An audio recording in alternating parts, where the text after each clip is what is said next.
BNP জামায়াতকে বৈঠকের আমন্ত্রণ প্রধান উপদেষ্টার। এদিকে ডক্টর ইউনূসের পদত্যাগ নিয়ে নিউ ইয়র্ক টাইমসের প্রতিবেদন। অন্তর্বর্তী সরকারের পদত্যাগ সংকটের সমাধান নয় বললেন সাইফুল হক। এবং সর্বশেষ জানাবো, কোটি টাকা সোনা সহ সিন্দুক নিয়ে গেল দুর্বৃত্তরা। শুনছিলেন সংবাদ শিরোনাম, এবারে বিস্তারিত। বিএনপি জামায়াতকে বৈঠকের আমন্ত্রণ প্রধান উপদেষ্টার। বিএনপি ও জামায়াতে ইসলামী বৈঠকের আমন্ত্রণ জানিয়েছে প্রধান উপদেষ্টা ডক্টর মোহাম্মদ ইউনূস। সংশ্লিষ্ট সূত্র জানায়, শনিবার সন্ধ্যা 7:30টায় বিএনপি এবং রাত 8টায় জামায়াতে ইসলামীর সঙ্গে বৈঠক করবেন প্রধান উপদেষ্টা। তবে বিএনপির স্থায়ী কমিটির একজন সদস্য রাতে জানিয়েছেন, বিএনপি বৈঠকে যোগদানের বিষয়টি পরে জানাবো। হবে এর আগে প্রধান উপদেষ্টা ডক্টর মোহাম্মদ ইউনূসের সঙ্গে সাক্ষাতের সময় চেয়েছেন জামায়াতে ইসলামী। মৌখিকভাবে প্রধান উপদেষ্টার কার্যালয় থেকে শনিবার রাতে বৈঠকের বিষয়টি জানানো হয়। এ তথ্য নিশ্চিত করেছেন জামায়াতে ইসলামী নায়েবে আমির সৈয়দ আব্দুল্লাহ মোহাম্মদ তাহের। তিনি জানান, চলমান বিষয় নিয়ে আলাপচারিতার জন্য তারা প্রধান উপদেষ্টার সঙ্গে দেখা করবেন। সূত্র জানায়, জামায়াত মনে করে প্রধান উপদেষ্টার পদত্যাগ কোনো সমাধান নয়। তারা চায় ডক্টর ইউনূসের নেতৃত্বে আগামী নির্বাচন অনুষ্ঠিত হোক। সূত্র মতে, প্রধান উপদেষ্টার সঙ্গে বৈঠকে চলমান রাজনৈতিক পরিস্থিতি সহ নানা ইস্যুতে আলোচনা হবে। এর মধ্যে নির্বাচন, বিচার, সংস্কার, জুলাই গণ অভ্যুত্থানের পক্ষে রাজনৈতিক দলের মধ্যে ঐক্য ফিরিয়ে আনার বিষয় বিশেষভাবে গুরুত্ব পাবে। ডক্টর ইউনূসের পদত্যাগ নিয়ে নিউ ইয়র্ক টাইমসের প্রতিবেদন। দেশের বর্তমান পরিস্থিতিতে ক্ষোভ ও হতাশা প্রকাশ করে অন্তর্বর্তী সরকারের প্রধান উপদেষ্টা অধ্যাপক ডক্টর মোহাম্মদ ইউনূসের পদত্যাগের ঘোষণা দেন। তিনি বলেন, এভাবে দায়িত্ব পালন সম্ভব হচ্ছে না। নির্বাচন নিয়ে চাপ তৈরি করা হয়েছে। দেশের বিরাজমান পরিস্থিতিতে যদি ঠিকভাবে কাজ করতে না পারেন, তাহলে প্রধান উপদেষ্টার সঙ্গে পদে থেকে কি লাভ। তার পদত্যাগের ঘোষণার পর এ নিয়ে প্রতিবেদন প্রকাশ করেছে নিউ ইয়র্ক টাইমস। সেখানে শিরোনাম করেছে, নির্বাচন নিয়ে চাপের মুখে অধ্যাপক ইউনূসের পদত্যাগের হুমকি। প্রতিবেদনে বলা হয়, শিক্ষার্থীদের নেতৃত্বে একটি আদর্শবাদী আন্দোলন যখন গত আগস্টে ক্রম কর্তৃত্ববাদী হয়ে ওঠা শেখ হাসিনা সরকারের পতন ঘটায়, সে সময় বাংলাদেশের লাখ লাখ মানুষ গণতন্ত্রের আসন্ন পুনরুজ্জীবন উদযাপন করেছিলেন। এরপর 9 মাস হতে চললেও অন্তর্বর্তী সরকার সবাইকে হতাশ করেছে, যারা দ্রুত নতুন নেতৃত্ব নির্বাচন করতে চেয়েছিলেন। এখন দেশটি খ্যাতিমান নেতা, শান্তিতে নোবেল পুরস্কার বিজয়ী মোহাম্মদ ইউনূস হুমকি দিচ্ছেন যে যদি তাকে তার কাজ করতে দেওয়া না হয় এবং ধীরগতিতে দেশকে নির্বাচনের জন্য প্রস্তুত করার সুযোগ না দেওয়া হয়, তাহলে তিনি পদত্যাগ করবেন। আন্তর্জাতিকভাবে সম্মানিত মোহাম্মদ ইউনূসকে সুষ্ঠু নির্বাচন না হওয়া পর্যন্ত সবকিছু গুছিয়ে নেওয়ার ক্ষেত্রে বাংলাদেশের সেরা সম্ভাবনা হিসেবে দেখা হচ্ছিল। তাকে যখন অন্তর্বর্তী সরকার পরিচালনার নেতৃত্বে আনা হয়, তখনও রাস্তাঘাটে রক্তপাত চলছিল।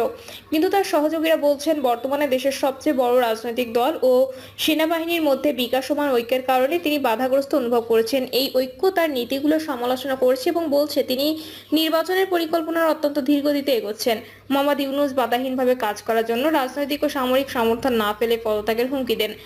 মোহাম্মদ ইউনূস তার পদত্যাগ ঘোষণার কারণে খসড়া তৈরির পর্যায়ে গিয়েছিলেন বলে তার সরকারের একজন জ্যেষ্ঠ কর্মকর্তা জানিয়েছেন। অন্যান্য উপদেষ্টা তাকে বোঝান যে তার পদত্যাগে বাংলাদেশ আর অস্থিতিশীল হবে। এই কর্মকর্তা ফোনে বলেন যে এবছর নির্বাচন হওয়া উচিত বলে সেনাপ্রধান সম্প্রতি যে বক্তব্য দিয়েছেন তাতে অখুশি হয়েছেন মোহাম্মদ ইউনূস। সেই সঙ্গে রাজনৈতিক প্রতিপক্ষগুলোর সমালোচনায় তিনি মানসিকভাবে বিপর্যস্ত বোধ করেছেন। হাসিনার পুরনো বিরোধীরা যে কোনো নির্বাচনে জয় পাওয়ার মতো অবস্থায় রয়েছে। নির্বাচন যত দ্রুত হবে সেই সম্ভাবনা তত বেশি। শেখ হাসিনা দল লাঞ্ছনার মধ্যে রয়েছে এবং সম্প্রতি দলটির কার্যক্রম নিষিদ্ধ করা হয়েছে। এর ফলে বর্তমানে দেশটির কার্যত অর্থবহ রাজনৈতিক প্রতিপক্ষ নেই। বাংলাদেশের আইন শৃঙ্খলারও অবনতি ঘটেছে, আর তা ঠিক করার উদ্যোগগুলো চলছে অগোছালোভাবে। সেনাবাহিনী ও বাংলাদেশ জাতীয়তাবাদী দলের ক্রমবর্ধমান চাপের মুখে থাকা মোহাম্মদ ইউনূসের নিজের কোনো রাজনৈতিক সমর্থন নেই। রাজনৈতিক বিশ্লেষক ও অস্লো বিশ্ববিদ্যালয়ের গবেষণা ফেলো মোবাশ্বের হাসান বলেন, মোহাম্মদ ইউনূস একজন চমৎকার ব্যাংকার হতে পারেন, প্রতিষ্ঠানের নেতৃত্ব দেওয়ার ক্ষেত্রে তিনি দারুণ হতে পারেন, কিন্তু তার যে ঘাটতি রয়েছে, দিনের পর এটা স্পষ্ট হয় যে তার দৃঢ় ও শক্তিশালী ব্যক্তিত্ব নেই। তার বদলে মোহাম্মদ ইউনূস তার উপদেষ্টাদের দ্বারা ব্যাপকভাবে প্রভাবিত হতে পারেন বলে মনে করেন মোবাশ্বের হাসান। অধ্যাপক ইউনূসের সঙ্গে ঘনিষ্ঠভাবে কাজ করা একজন কর্মকর্তা বলেন, দেশের গণতন্ত্রকে সঠিক পথে ফিরিয়ে আনতে যাদের তাকে সাহায্য করার কথা ছিল, তাদের কেউ কেউ তাকে উপেক্ষা করেছেন বলে অধ্যাপক ইউনূস মনে করছেন। ডিসেম্বরের মধ্যে নির্বাচন হওয়া উচিত। গত বুধবার সেনাপ্রধান জেনারেল ওয়াকারুজ্জামানের এমন বক্তব্যের পর তিনি ধৈর্য হারিয়েছেন বলে মনে হচ্ছে। অধ্যাপক ইউনূস এর আগে বলেছিলেন 2026 সালের জুন নাগাদ দেশ নির্বাচন আয়োজনের জন্য প্রস্তুত হতে পারে। তবে তিনি কোনো সুনির্দিষ্ট সময়সীমা দেননি। তিনি তার মন্ত্রিসভাকে বলেছেন, বর্তমানে রাজনৈতিক পরিবেশ একটি সুষ্ঠু নির্বাচনের জন্য উপযুক্ত বলে তিনি মনে করেন না। গত নভেম্বরে জাতির উদ্দেশ্যে দেওয়া এক ভাষণে অধ্যাপক ইউনূস বলেছিলেন, নির্বাচনের ট্রেন যাত্রা শুরু করেছে, এটি আর থামবে না। তবে এই যাত্রাপথে আমাদের অনেক কাজ শেষ করতে হবে। বাংলাদেশ জাতীয়তাবাদী দল জোর নিয়ে বলে আসছে যে দেশের ভবিষ্যৎ গতিপথ নির্ধারণের আগে একটি গণতান্ত্রিক ম্যান্ডেট প্রয়োজন। নিজেদের প্রতিদ্বন্দ্বী শেখ হাসিনার আওয়ামী লীগের কার্যক্রম নিষিদ্ধ হওয়ার পর সাবেক এই বিরোধী দল ক্ষমতা লাভের সুযোগ নিতে চায়। অন্তর্বর্তী সরকারের পদত্যাগ সংকটের সমাধান নয়, বললেন সাইফুল হক। সরকার প্রধান সহ অন্তর্বর্তী সরকারের পদত্যাগ বিদ্যমান সংকটের সমাধান নয় বলে মন্তব্য করেছেন বিপ্লবী ওয়ার্কার্স পার্টির সাধারণ সম্পাদক সাইফুল হক। তিনি বলেন, সেসব কারণে অন্তর্বর্তী সরকার বিতর্কিত হয়ে পড়েছে। সরকারের উচিত হবে সেসব ইস্যু থেকে বেরিয়ে আসা। সাইফুল হক বলেন, অন্তর্বর্তী সরকারের নিরপেক্ষতা প্রশ্নবিদ্ধ হওয়ার কারণে ক্রমান্বয়ে সংকট ঘনীভূত হয়ে উঠছে। বিদ্যমান সংকট উত্তরণে অন্তর্বর্তী সরকারকে তাদের দল নিরপেক্ষ বৈশিষ্ট্য নিশ্চিত করতে হবে। তিনি আরো বলেন, যে সব উপদেষ্টার কারণে সরকার বিতর্কিত হয়ে পড়েছে, সরকারের উচিত হবে অনতিবিলম্বে তাদের অব্যাহতি দেওয়া। নানা বিতর্কিত বিষয়ে ঝুঁকে পড়ে সরকার অন্যায্যভাবে রাজনৈতিক দলগুলোকে প্রতিপক্ষ বানিয়ে ফেলেছে। রাজনৈতিক দলগুলোর অপ্রয়োজনীয়ভাবে প্রতিপক্ষ না বানাতে সরকারের প্রতি আহ্বান জানান সাইফুল হক। তিনি বলেন, অপরাধের বিচার ও সংস্কারের ব্যাপারে রাজনৈতিক দলগুলো জনগণের কাছে অঙ্গীকার রয়েছে। সরকারের কাজ হচ্ছে রাজনৈতিক দলসমূহের এই সহযোগিতাকে উপযুক্তভাবে কাজে লাগানো। কোটি টাকা সোনাসহ সিন্দুক নিয়ে গেল দুর্বৃত্তরা। মাত্র 12 মিনিটের অপারেশনে দুর্বৃত্তরা একটি সোনার দোকানের শোরুম থেকে কোটি টাকা সোনা রূপা সহ লোহা সিন্দুক তুলে নিয়ে গেছে।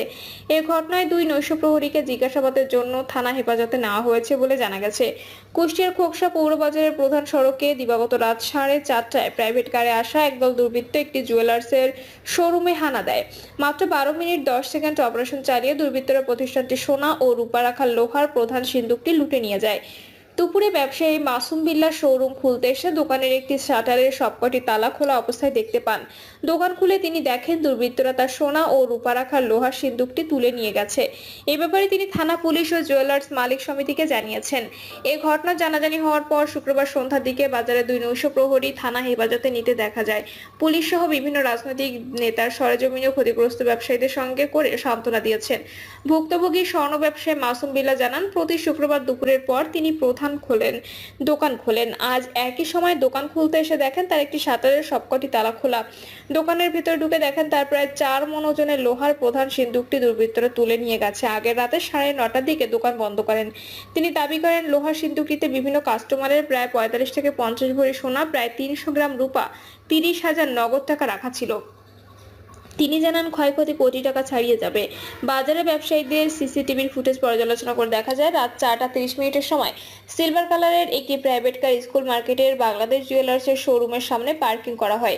এ সময় শাটার খোলার শব্দ হয়। মসজিদে ফজরের আজান হচ্ছিল। পথচারীরা স্বাভাবিক চলাফেরা শুরু করেছিল।